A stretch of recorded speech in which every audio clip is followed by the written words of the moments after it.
নমস্কার, শুভ দুপুরের অনেক অনেক শুভেচ্ছা সকলকে।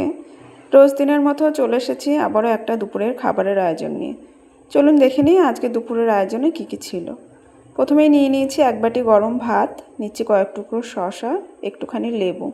আজকে বানিয়েছিলাম উচ্ছে, পেঁয়াজ, কাঁচা লঙ্কা আর মিষ্টি কুমড়ো দিয়ে একটা ভাজা।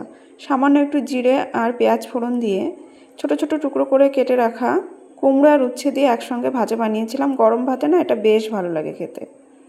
আর আজকে বানিয়েছিলাম আমার ভীষণ পছন্দের একটা সবজি, ওল। ওল দিয়ে না আমার যে কোনোভাবে তরকারি বেশ ভালো লাগে। যেমন ওল দিয়ে ইলিশ মাছ তো ভীষণই ভালো লাগে। তাছাড়া নিরামিষ ওলের তরকারিও না ভালো লাগে, একটু ছোলা টোলা দিয়ে রান্না করলে নিরামিষ দিনে। তবে আজকে আমি বানিয়েছি কাতলা মাছ দিয়ে। জ্যান্ত কাতলা মাছ ছিল, এটা দিয়েও এই তরকারিটা ভীষণ ভালো লেগেছে। যে কোনো বড় মাছ দিয়েই এই তরকারি বেশ ভালো লাগে। তাছাড়া সিদ্ধ এটাও বেশ ভালো লাগে গরম ভাতে। আজকে দুপুরের আমার খুব বেশি আয়োজন না, এটাই সিম্পল আয়োজন। কেমন লাগলো কমেন্টে জানাবেন।